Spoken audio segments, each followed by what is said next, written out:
Assalamualaikum warahmatullahi wabarakatuh. Bismillahirrahmanirrahim. Alhamdulillahirabbil alamin. Asyhadu an la ilaha illallah wahdahu la syarikalah. Wa asyhadu anna sayyidana wa nabiyyana Muhammadan abduhu wa rasuluh. Allahumma shalli wa sallim wa barik ala sayyidina Muhammadin wa ala alihi wa sahbihi ajmain, amma ba'du. Sahabat lumbung yang dirahmati Allah Subhanahu wa ta'ala, sebelum kita melanjutkan, bagi yang belum subscribe, silahkan untuk subscribe demi perkembangan dakwah kita ke depan.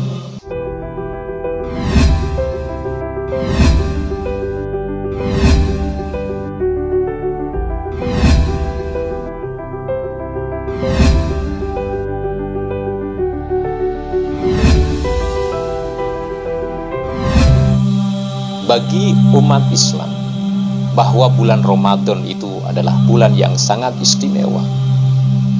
Karena di samping bulan suci Ramadan adalah merupakan bulan di mana Allah perintahkan untuk berpuasa. Tetapi ada satu yang lebih istimewa lagi, bahwa bulan Ramadan adalah merupakan bulan yang diturunkan Al-Quranul Karim kepada Nabi kita, Nabi besar Muhammad sallallahu alaihi wasallam. Di dalam surah Al-Baqarah ayat yang ke-185, Allah Subhanahu wa ta'ala berfirman, Bismillahirrahmanirrahim. Syahrul Ramadan alladzi unzila fihil Qur'an hudan linnasi wa bayyinatin minal huda wal furqan. Bulan Ramadan adalah bulan di mana diturunkannya di dalamnya adalah Al-Quran. Apa tujuan Allah menurunkan Al-Quran? Hudan linnasi wa bayyinatin minal huda wal furqan, yaitu untuk menjadi petunjuk bagi manusia dan penjelas dari petunjuk yang hak dan yang batil. Nah, di sini merupakan salah satu bagian yang harus menjadi sesuatu yang membahagiakan bagi seorang muslim. Begitu besar keistimewaan yang diberikan oleh Allah Subhanahu wa ta'ala kepada umat Islam, di mana yang mengutus seorang nabi dan rasul, yaitu Nabi Muhammad sallallahu alaihi wasallam. Sehingga bagi manusia hidup di dunia ini adalah merupakan kehidupan awal yang suatu ketika pun akan dipertanggungjawabkan terhadap apa yang telah diperbuat oleh hambanya. Sahabat lumbung yang dirahmati Allah Subhanahu wa ta'ala.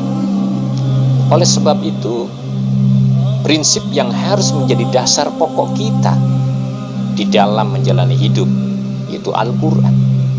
Karena Al-Quran adalah merupakan petunjuk yang akan menjadi prinsip bagi manusia demi keselamatan dunia dan akhirat. Oleh karena itu, batasan-batasan mana yang halal, mana yang haram, itu diperjelas oleh Allah Subhanahu wa ta'ala di dalam Al-Quran. Sehingga sebagai manusia, kita hidup di dalam sebuah bingkai kebenaran, yaitu langsung menjadikan daripada petunjuk ilahi yang menciptakan alam semesta dan jagat raya. Sahabat lumbung yang dirahmati Allah Subhanahu wa ta'ala, maka dengan demikian di dalam surah Al-Isra, Allah Subhanahu wa ta'ala berfirman yang berkaitan dengan diturunkannya Al-Quran, di mana di situ Allah menjelaskan bahwa wa nunazzilu minal qur'ani ma huwa syifaa'u wa rahmatul lil mu'minin wa la yazidu zalimina illa khasara. Dan kami telah menurunkan daripada Al-Quran sebagai obat baik yang bersifat fisik maupun yang bersifat batinnya. Karena setiap hal yang kita senantiasa memohon dengan doa, dengan kesembuhan, itu juga merupakan satu obat, karena langsung sebagai pemilik adalah Allah Subhanahu wa ta'ala. Dan ketika seseorang dalam keresahan jiwa, ketika seseorang hatinya di dalam kegundahan, maka disinilah ambillah Al-Quran, bacalah Al-Quran, bacalah Al-Quran, karena itu akan memberikan ketenangan, memberikan sakinah di dalam hati kita semua. Sebab Al-Quran memang merupakan mukjizat yang diturunkan oleh Allah Subhanahu wa ta'ala sebagai kalamnya. Dan warahmatul lil mu'minin, menjadikan rahmat bagi orang-orang mukmin. Begitu kasih sayang Allah begitu besar yang diberikan kepada umat Islam, karena ini merupakan anugerah yang tentunya harus disyukuri oleh kita semua. Tetapi kata Allah, wala yazidudz zalimina illa khasara, tidak akan menambah apapun bagi orang-orang yang zalim kecuali hanya kerugian saja. Karena Al-Quran hanya menjadi bagian yang bisa menjadikan penyembuh, yang akan bisa menjadi bagian yang tidak terpisahkan seperti perhiasan bagi seorang mukmin.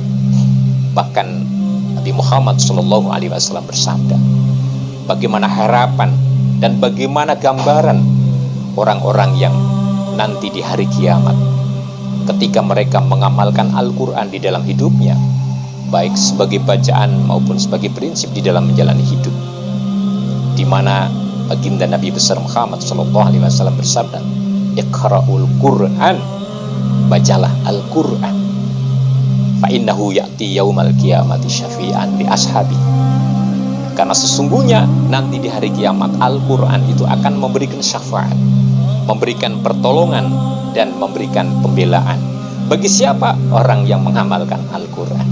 Sahabat lumbung yang dirahmati Allah Subhanahu wa ta'ala, mari di bulan suci Ramadan, bulan yang penuh dengan berkah, ketika bulan Ramadan adalah merupakan bulan di mana Allah turunkan Al-Quran, dan kita amalkan sebagaimana bacaan-bacaan agar menjadi bagian di dalam hidup kita di setiap saat, setiap waktu, karena ini merupakan keberuntungan kita di akhirat nanti.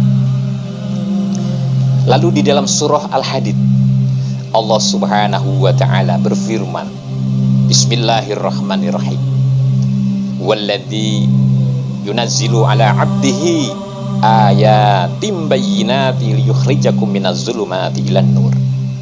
Allah lah yang telah menurunkan atas hambanya sebagai ayat yang menjelaskan serta mengeluarkan kamu sekalian minaz zulumati ilan nur, dari kegelapan dengan cahaya yang terang benderang.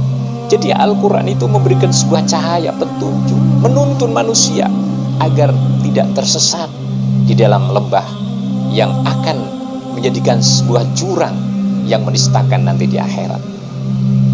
Wa innallaha bikum laraufur rahim, dan sesungguhnya Allah Subhanahu wa ta'ala itu maha penyantun dan maha pengasih. Dan inilah yang perlu untuk menjadi bagian kita, agar kita menjadikan Al-Quran sebagai prinsip dan kehidupan di dalam menjalani hidup. Dan Al-Quran merupakan bagian yang tidak terpisahkan di dalam kehidupan manusia, agar kita bisa menjadi bagian yang mendapatkan keselamatan minad dunia ilal akhirah. Semoga dengan turunnya Al-Quran di bulan suci Ramadan akan menjadikan prinsip hidup kita, sehingga hidup kita akan mendapatkan rahmat, akan mendapatkan keberkahan, dan akan mendapatkan keselamatan dari Allah Subhanahu wa ta'ala dari jalan yang benar. Insya Allah kita mudah-mudahan termasuk di antara orang-orang yang akan mendapatkan anugerah yang besar, baik di dunia dan di akhirat. Billahi taufiq wal hidayah. Wassalamualaikum warahmatullahi wabarakatuh.